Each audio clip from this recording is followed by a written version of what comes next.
The coefficient of determination is the ratio of explained variation to the total variation, denoted as r squared. So r squared is the unexplained variation divided by total variation.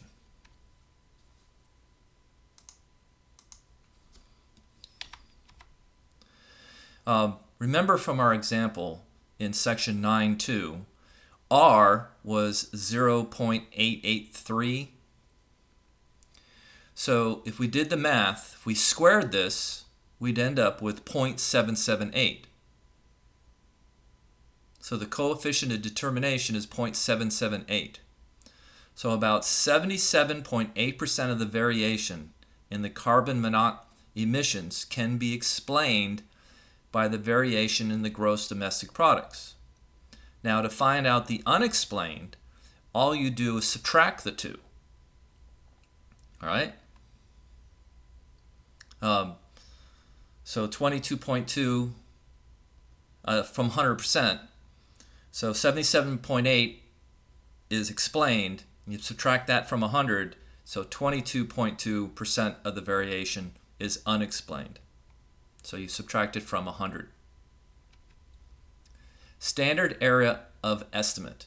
The standard deviation of the observed y values, which is y sub I, about the predicted y cap, that's using the regression line for any given y sub I value, which is the input, is this formula. So S sub C is the square root of the squares of the observed minus y cap squared over the degrees of freedom, which is n minus 2. The closer the observed values, the smaller the error. All right, so here are all the symbols. Our actual point is x sub I, y sub I.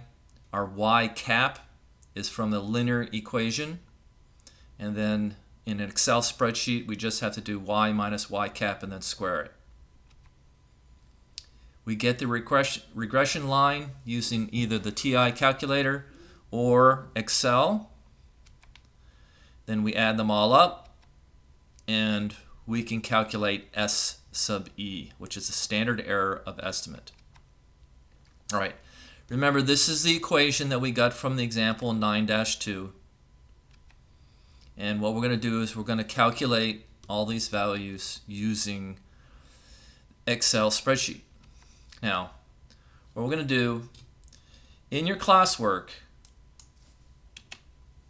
you're going to get all these x's and y's. All right? I'm not worried about these numbers right here because I'm going to teach you how to get these numbers right now. You're going to be given all the x and all the y, and you're going to have to calculate this red number down here. So what I'm going to do is I'm going to go over towards Excel spreadsheet now. Now, I don't have that little caret top, so I'm going to call it y cap. All right? So this is the same Excel spreadsheet that you're going to use for most of your classwork. So these are the x and y. Y cap is from our equation. Well, we don't have the equation right now. I know we do have on the PowerPoint, but I want to remind you how to get the slope and the intercept so we can figure out y cap, and then we can figure out these values. So in here, we want to put in slope. All right, so there's slope. So these are the known y values, comes first, followed by a comma, and then the known x's. Close your parentheses and press enter. So it's 19,156. If you go back to this, you notice our equation up here before was 19,152. 19,152. Now the intercept,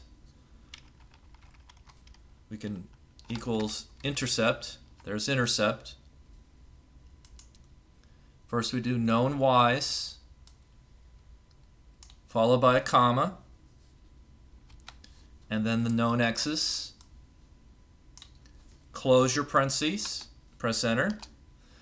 So my equation, my y cap, is going to be 196.152 times this column plus 102. So I'm going to write that equation right in here. This equals 196.152 times a sub 2 plus 102 decimal 289. Now that that equation is in there, I can go to the bottom right corner. Make sure your cursor is a dark black X square, plus sign. Just drag it down and it'll calculate all of them. So those are all my y caps. Now I'm going to write the equation for y cap, y minus y cap, and then squaring it. So this equals parentheses y minus my y cap, close parentheses, little upward arrow, chevron, 2. Now that's the first one. So click on this thing, go to the bottom right corner till you get the black X, drag it down, and it calculates all of those for you. Now click on where we're going to sum them, go up to the sigma sign, click them. It automatically highlights all the cells above it and press enter. So our number is 152,916.02. Checking back with a PowerPoint, 152,916.02. Same number. Now what we want to do is we want that formula. We're going to use this formula. S sub e is going to be that number divided by degrees of freedom, which is n minus 2. Our n is 10. We should come up with the same number, 138,255. So this is going to be equal to parentheses our sum of squares divided by degree of freedom. You can count these. There's 10 of them. 10 minus 2 is 8. Close your parentheses. Then I'm going to do the chevron. And instead of squaring it by 2, if I raise it to the 1/2 power, the 0.5 power, that is the same thing as square rooting it. Press enter, and I get 138.255206. And that is the same as using this formula longhand.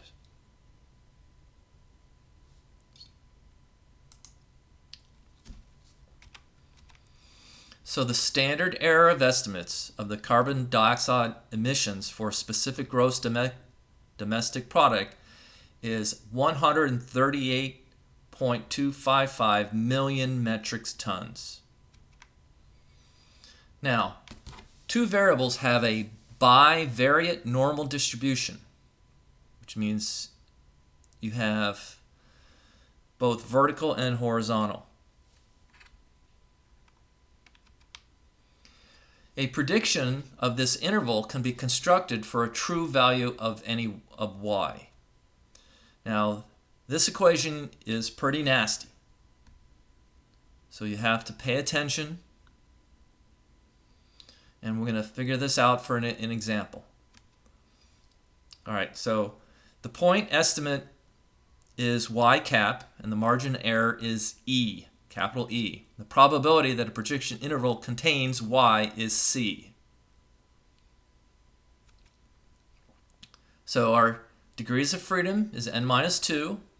Our regression line is y cap equals mx plus b. Our critical value, t sub c, for a given confidence comes from Table 5 in Appendix B of our book. But you have a PDF of this file in Section 9.1.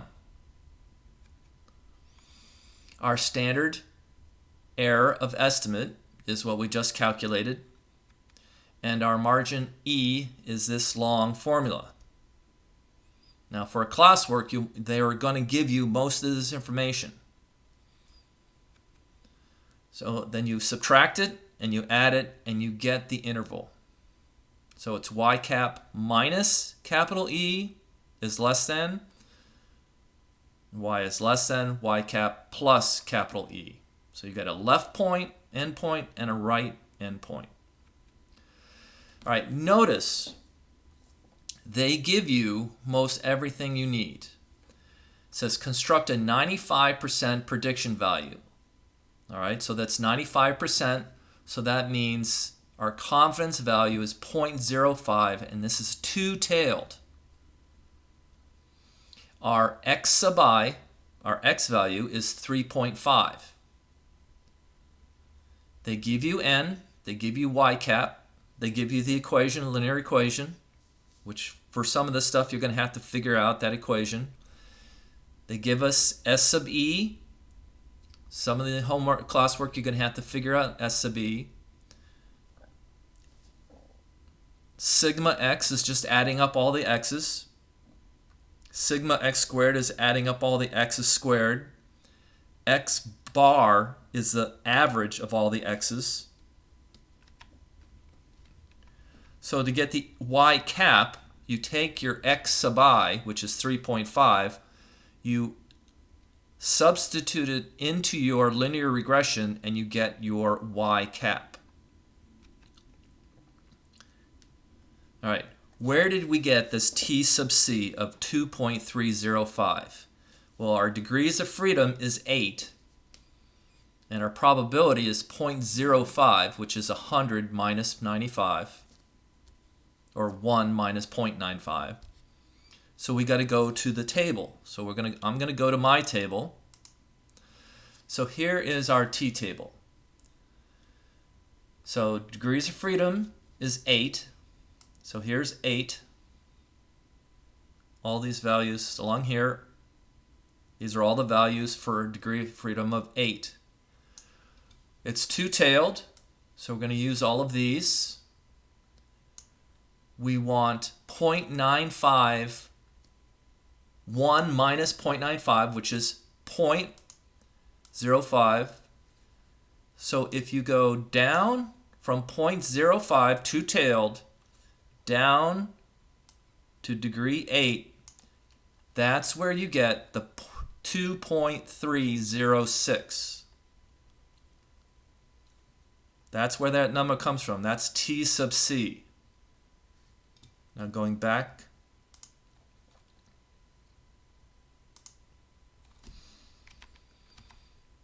So degrees of freedom is 8 minus 2. T sub c is from the table.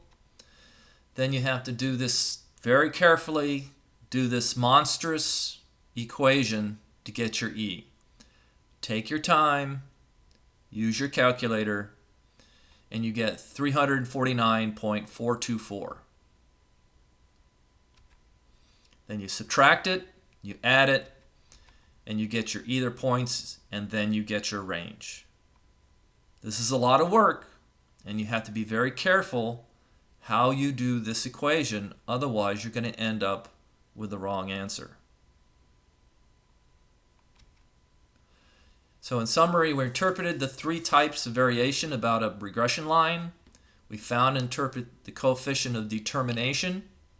We found and interpreted the standard error of estimate for a regression line. And we constructed and interpreted a prediction of interval for y. A lot of math. Watch this video as many times as you need to understand the process.